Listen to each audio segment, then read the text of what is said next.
மத்தேயு அதிகாரம் 21. அவர்கள் எருசலேமுக்கு சமீபமாய் சேர்ந்து ஒலிவ மலைக்கு அருகான பெத்பகேயுக்கு வந்தபோது, இயேசுவானவர் சீஷரில் 2 பேரை நோக்கி, உங்களுக்கு எதிரே இருக்கிற கிராமத்துக்குப் போங்கள்.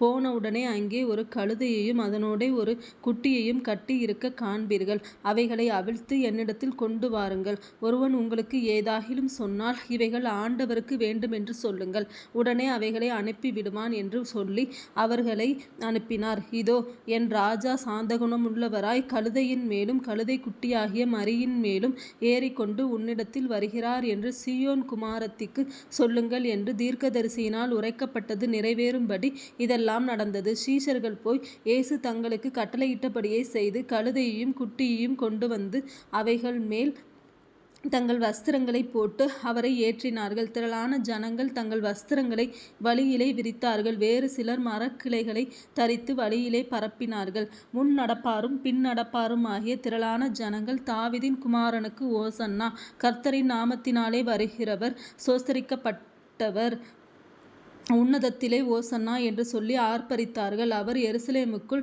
பிரவேசிக்கையில் நகரத்தார் யாவரும் ஆச்சரியப்பட்டு, இவர் யார் என்று விசாரித்தார்கள். அதற்கு ஜனங்கள், இவர் கலிலேயாவிலுள்ள நாசரேத்தூரிலிருந்து வந்த தீர்க்கதரிசியாகிய இயேசு என்றார்கள். இயேசு தேவாலயத்தில் பிரவேசித்து, ஆலயத்திலே விற்கிறவர்களும் கொள்ளுகிறவர்களும் ஆகிய யாவரையும் வெளியே துரத்தி, காசுக்காரருடைய பலகைகளையும் புறா விற்கிறவர்களின் ஆசனங்களையும் கவிழ்த்து, என்னுடைய வீடு ஜெப வீடு என்னப்படும் என்று எழுதியிருக்கிறது, நீங்களோ அதை கள்ளர் குகையாக்கினீர்கள் என்றார். அப்பொழுது குருடரும் சப்பாணிகளும் தேவாலயத்திலே அவரிடத்திற்கு வந்தார்கள். அவர்களை சொஸ்தமாக்கினார். அவர் செய்த அதிசயங்களையும், தாவீதின் குமாரனுக்கு ஓசன்னா என்று தேவாலயத்திலே ஆர்ப்பரிக்கிற பிள்ளைகளையும் பிரதான ஆசாரியரும் வேதபாரகரும் கண்டு கோபமடைந்து அவரை நோக்கி, இவர்கள் சொல்லுகிறதை கேட்கிறீரோ என்றார்கள். அதற்கு இயேசு, ஆம், கேட்கிறேன். குழந்தைகளுடைய வாயினாலும் பாலகருடைய வாயினாலும் துதி உண்டாகும்படி செய்தீர் என்பதை நீங்கள் ஒரு காலும் வாசிக்கவில்லையா என்றார்.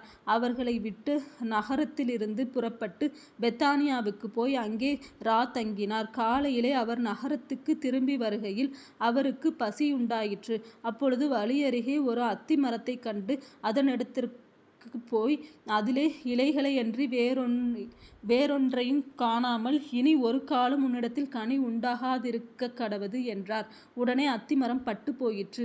சீஷர்கள் அதைக் கண்டு, இந்த அத்திமரம் எத்தனை சீக்கிரமாய் பட்டு போயிற்று என்று சொல்லி ஆச்சரியப்பட்டார்கள். இயேசு அவர்களை நோக்கி, நீங்கள் சந்தேகப்படாமல் விசுவாசமுள்ளவர்களாயிருந்தால், இந்த அத்திமரத்திற்கு செய்ததை நீங்கள் செய்வதுமல்லாமல், இந்த மலையைப் பார்த்து, நீ பெயர்ந்து சமுத்திரத்திலே தள்ளுண்டு போ என்று சொன்னாலும் அப்படியாகும் என்று மெய்யாகவே உங்களுக்கு சொல்லுகிறேன். மேலும் நீங்கள் விசுவாசமுள்ளவர்களாய் ஜெபத்திலே எவைகளைக் கேட்பீர்களோ அவைகளையெல்லாம் பெறுவீர்கள் என்றார்.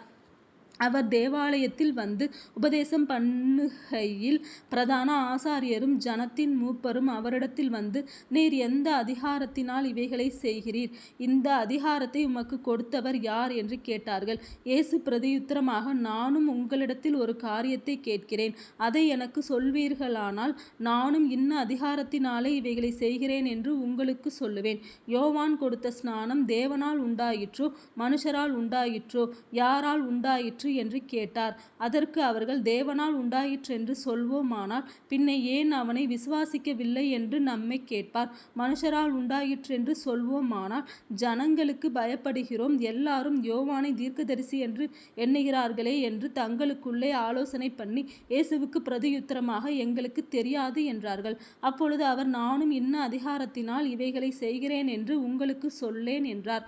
ஆயினும் உங்களுக்கு எப்படி தோன்றுகிறது? ஒரு மனுஷனுக்கு 2 குமாரர் இருந்தார்கள். மூத்தவனிடத்தில் அவன் வந்து, மகனே, நீ போய் இன்றைக்கு என் திராட்சைத் தோட்டத்தில் வேலை செய் என்றான். அதற்கு அவன், மாட்டேன் என்றான். ஆகிலும் பின்பு அவன் மனஸ்தாபப்பட்டு போனான். இளையவனிடத்திலும் அவன் வந்து அப்படியே சொன்னான். அதற்கு அவன், போகிறேன் ஐயா என்று சொல்லியும் போகவில்லை.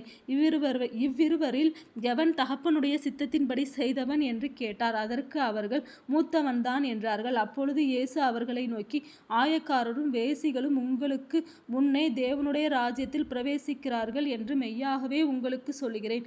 ஏனென்றால் யோவான் நீதிமார்க்கமாய் உங்களிடத்தில் வந்திருந்தும் நீங்கள் அவனை விசுவாசிக்கவில்லை. ஆயக்காரரும் வேசிகளுமோ அவனை விசுவாசித்தார்கள். அதை நீங்கள் கண்டும் அவனை விசுவாசிக்கும்படியாக பின்பாகிலும் மனஸ்தாபப்படவில்லை என்றார்.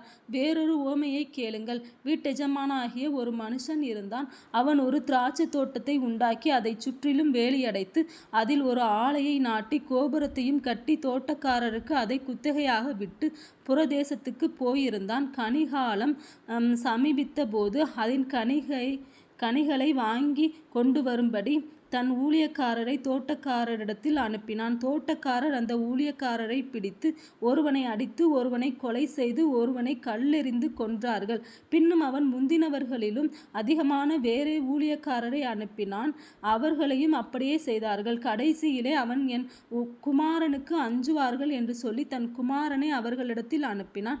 தோட்டக்காரர் குமாரனை கண்டபோது, இவன் சுதந்திரவாளி, இவனை கொன்று இவன் சுதந்திரத்தை கட்டிக் கொள்வோம் வாருங்கள் என்று ஒருவரோடொருவர் சொல்லிக்கொண்டு அவனை பிடித்து திராட்சை தோட்டத்திற்கு புறம்பே தள்ளி கொலை செய்தார்கள். அப்படி இருக்க திராட்சை தோட்டத்தின் எஜமான் வரும்போது அந்த தோட்டக்காரரை என்ன செய்வான் என்று கேட்டார். அதற்கு அவர்கள், அந்த கொடியரை கொடுமையாய் அழித்து ஏற்ற காலங்களில் தனக்கு கனிகளை கொடுக்கத்தக்க வேறே தோட்டக்காரரிடத்தில் திராட்சை தோட்டத்தை குத்தகையாக கொடுப்பான் என்றார்கள். இயேசு அவர்களை நோக்கி, வீடு கட்டுகிறவர்கள் ஆகாதென்று தள்ளின கல்லே மூலைக்கு தலைக்கல்லாயிற்று. அது கர்த்தராலே ஆயிற்று. அது நம்முடைய கண்களுக்கு ஆச்சரியமாய் இருக்கிறது என்று நீங்கள் வேதத்தில் ஒரு காலும் வாசிக்கவில்லையா? ஆகையால் தேவனுடைய ராஜ்யம் உங்களிடத்திலிருந்து நீக்கப்பட்டு அதற்கேற்ற கனிகளை தருகிற ஜனங்களுக்கு கொடுக்கப்படும். இந்த கல்லின் மேல் விழுகிறவன் நொறுங்கி போவான். இது எவன் மேல் விழுமோ அவனை நசுக்கி போடும் என்று நான் உங்களுக்கு சொல்லுகிறேன் என்றார். பிரதான ஆசாரியரும் பரிசேயரும் அவருடைய உவமைகளை கேட்டு தங்களை குறித்து சொல்லுகிறார் என்று அறிந்து அவரை பிடிக்க வகை தேடினார்கள். ஆகிலும் ஜனங்கள் அவரை தீர்க்கதரிசி என்று எண்ணினபடியினால் அவர்களுக்கு பயந்திருந்தார்கள்.